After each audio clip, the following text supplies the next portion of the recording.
Hello, everybody. Welcome into Scores, Goals, and Touchdowns. Arnold's back with us after a long break. We have back for the lost episode, Nick Wagner, which I finally got that on. Hello, guys. Hello. How's it going? This is college football is just about to start. This was going to be the entire show, but I'd be remiss if we didn't mention Jim Thome, who hit 600 home runs the other day. He is now the 8th man to do it.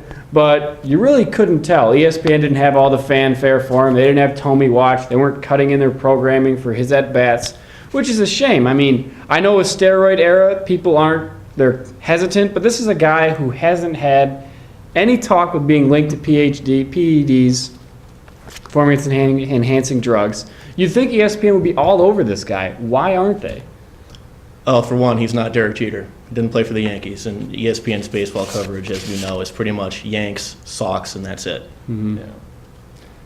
I mean, and Dodgers, Cubs would be other teams, but it's because he played in the Midwest. He played in the south side of Chicago, not the north side. He played for Minnesota Twins, small market team. He didn't play for the sexy teams, I guess. Not only that, too, it's the home run totals have been kind of watered down in light of the whole roid scandal. Even Thome had nothing to do with it. I mean, look at A-Rod, look at Barry Bonds, Sosa, McGuire, Palmeiro. It goes on and on and on. Yeah, with all those guys who are linked to performance-enhancing drugs, you think ESPN would be trumpeting this guy as, hey, here's a guy who did it clean. We should be celebrating him. But he doesn't get them ratings. Yeah.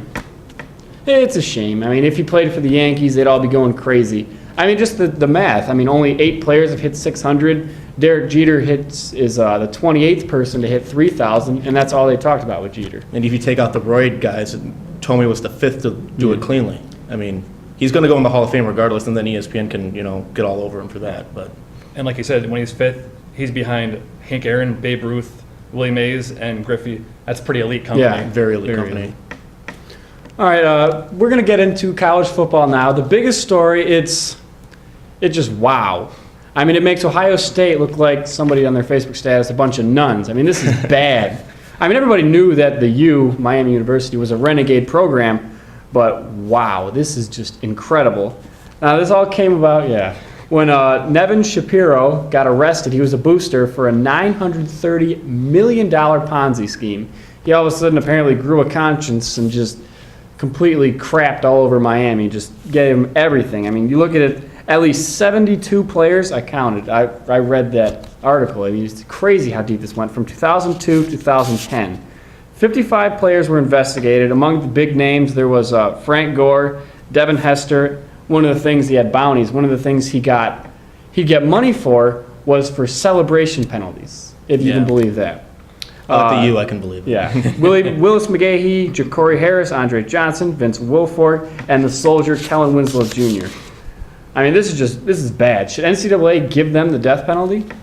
Absolutely. I mean, I heard money for getting a girl abortion, sex parties.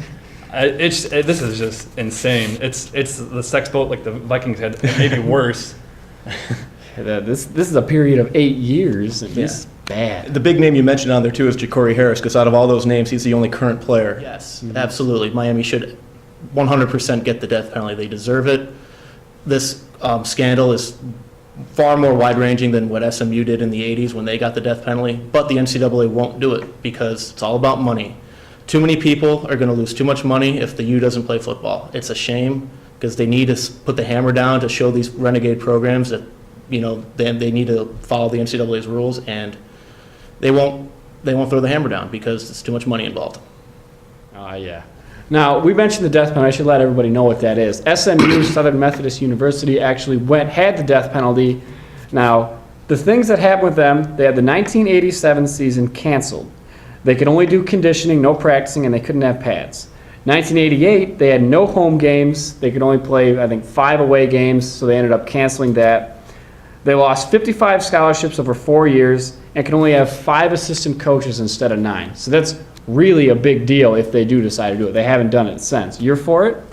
Absolutely. I mean, we're not just talking about giving those guys, benefits. We're talking about they're accused of multi-$1,000 hits just to hit Tebow, yeah. Yeah, Tebow and Obvious, Chris yeah. Ricks. I mean, you're talking about endangering other players. That's Yeah. not right. I mean, you're encouraging excessive violence on the field of play too. Yeah.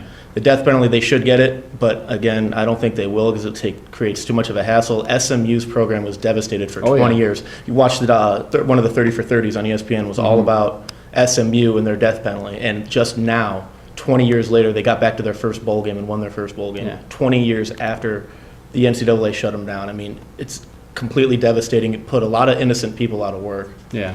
And not only that, it'll create a scheduling nightmare. Like next year, I believe, the U is supposed to play Notre Dame at Soldier Field. Yeah. Be a big ratings grab for NBC. You think they want Miami season to be canceled? Probably not. Which brings up my next question. Say they don't get canceled. They just got all this other stuff. They get a TV ban. Now, say you're an AD of another school. Do you try to get out of a game with them, or your eyes just light up, finally giving Miami a taste of what they've been doing since the 80s on people? I try to avoid them. They're going to lose scholarships and recruits, so it's going to be the point where they're weakened. If you lose to them, you're embarrassed. If you beat them, you were supposed to. There's nothing to gain. But it's still a big name. I mean, look at University of Toledo. The use of coming to the Glass Bowl in a couple of years, it's still a huge name. Beating them would still mean something, even if it's diminished. I mean, beating Ohio State, if they have, like, on a down year, it's still beating Ohio State. It'd be the same with beating the U. Yeah, just like when UT beat Michigan at Michigan. Yeah. I mean, even though Michigan, they both went 3-9 that year, that was huge for Toledo. Even though they ended up getting into a few fights afterwards at Rhinos by campus, which was kind of embarrassing. All right, the other talk that's been going on right now is the super conferences. Now you got all these teams jumping from one conference to another. You had the whole storyline, Texas A&M, where were they going to go? Now really the Big 12's kind of been hurting the most about this.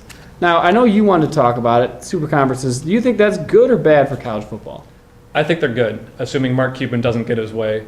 Right now we have the 6 BCS conferences, and they're supposed to be treated the same, but they're not. The SEC and the Big East are on 2 totally different levels. With the super conferences, I think the talent and the depth of the talent will even out and balance more. Also, I think it'll segue into a 4-game playoff. You'll have 4 conferences that are top to bottom, more even. There'll be less discrepancies. Yeah. If it segues to a playoff, it'd be good, but I think the way it's constructed now, I don't think it's in the best interest of college football. Outside of the money-making factor, when I was hearing all this talk about A&M possibly going to the SEC, I hear like SEC beat writers talking about, oh yeah, it'd be a great way to tap into the Texas market to get Texas recruits to go to SEC schools. I mean, the whole culprit behind this whole thing, if you want to look at it, is ESPN with they're in bed with the University of Texas with that Longhorn Network thing, which is, kickstarting everyone wants to leave because Texas is such a sweetheart deal. Yeah. And I don't think it's fair and I don't think it's right, but that's another story for another time. Now, we're in this area, this is Big Ten country. We have Ohio State represented with an Ohio State fan. We have a Michigan fan and Arnold here. I guess we're going to talk about the Big Ten, which, I got to say, the logo coupled with the names of the divisions, leaders and legends, silly. I mean, spelling big with a 1, unbelievable. It's like I seen in The Simpsons. He spelled Yale with a 6. Now, you guys both Ohio State, Michigan fans. What is your most anticipated game with it? Just the Big Ten season this year? Yeah, we'll go Big Ten. I would say I think Nebraska-Iowa is going to be huge this year because I think that's going to decide, I forget if it's leaders or legends, but that division. It's the same division Michigan's in, I think, legends. Yeah, I think that they play at the very end of the year. I think that'll decide the conference. Yeah, the corn apocalypse, as they're going to term it. I think for me personally, the biggest game of the year is Ohio State at Michigan. I mean, it will define the Brady Hoke era, considering he has finally brought fire from the Michigan side back into the rivalry. Rodriguez had no knowledge of it. The Rodriguez era is a big, black hole we don't want to ever speak of again. But outside of maybe bringing in Denard Robinson, but Ohio State visiting Michigan, with all the problems that Ohio State has had, they're ripe for the taking. Michigan has been completely dominated by Ohio State over the past decade. Yeah. We all know it. And Kevin Weber is smiling now. He's constantly reminding everyone of it. Well, it's America's team. Yeah, shut up.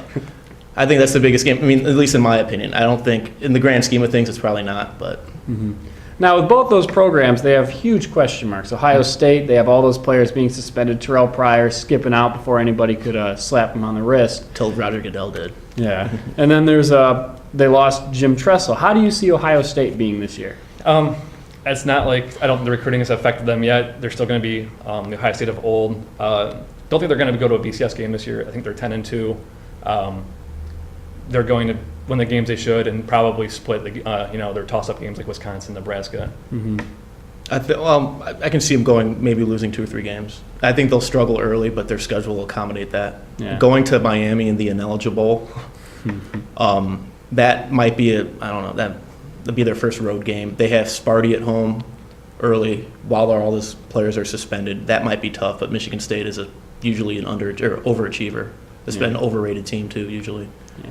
Now Ohio State, they are losing a lot of guys due to this. But you look at those recruiting classes, they have a whole lot of talent. If Fickle can just do an okay job, Ohio State should be fine in those first 5 games because they don't have anything too.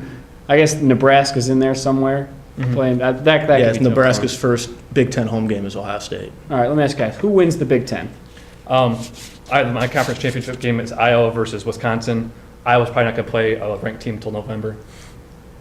So who wins? Wisconsin winning. Okay. I agree with him. I have Wisconsin. I think they're a dark horse to win the whole national championship. They could be like the whole traditional slow Midwestern team going up against Alabama or Oklahoma in the championship game, probably whoever wins the SEC. But I really, really like Wisconsin. All right. Now, one of the good things about having your own show is you can bring up topics you like. And obviously, we're going to talk about Notre Dame as much as we can. Now, the big story going on with Notre Dame, I know you guys are huge fans, is right now they have a quarterback controversy, Dane Christ versus Tommy Rees. Dane Christ was the starter. He, at times, looked awesome, and at times he just looked completely lost. They were just passing the whole time. He gets hurt, and Tommy Rees comes in. I noticed they changed the offense around a whole lot for him, which made a lot of sense. They ran the ball more, and that's when they got their 4 straight wins. But you also got to think about they did win with him. Now, who starts? Who would you start? I know we talked about this earlier. I would start Tommy Rees. Yeah, that guy, the one who came in for Dane Christ, because he was the quarterback when Notre Dame started winning games. Yeah. I like Christ. But I am biased. I saw more games with Christ. I noticed he put up 300 yards against Michigan State and Stanford, 2 pretty good defenses. Most of Reese's wins came against like Tulsa, Army, Utah, non-BCS schools. Well, Utah was a good team last year. Yeah, he did beat, but then again, they won with him, but it was more the defense. Like when they played USC, I will be forever grateful that they beat USC with him, so I will always love him for that. But he did put Notre Dame in a whole lot of bad spots. The defense, those 4 games were incredible. They gave up 9.8 points a game, and 2 of their touchdowns against USC came from Reese turnovers inside his own 20. Right. I don't know. It's difficult. You can't overlook that they did win with him, but you also can't overlook that they completely changed the offense. So I don't know. That's my thing. Whoever it is going to have tough. It's Notre Dame. All the scrutiny is going to be on them. Yeah. How do you think they are this year? How do you think they're going to do? 8 wins, maybe 9 wins. I know they're ranked in the top 15, top 20 in the country, but I think they're in the 7 to 8 win range. Yeah. All right. Do they beat Michigan at night? no. Yes. No? No. Michigan had no answer for Chris last year until he got hurt. Yeah. And then when he did come in, the defense played well that second half. They only gave up 1 touchdown at the end. I think they're going to win. We're going to talk about that more when me and Brian Michigan has a defense again. Yeah, we'll see. All right, we're going to take a quick break and come back and do Pat's Piece. And make sure you like us on Facebook. See you in a bit.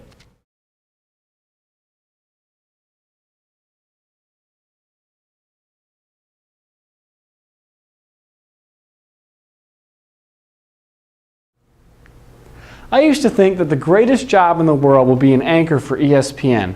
But in light of the Miami scandal, I realized that the actual greatest job is working for the team of investigators who get paid by the NCAA to know what's going on. Think about it. You get paid to sit around, goof off, then spring into action when someone does your job for you.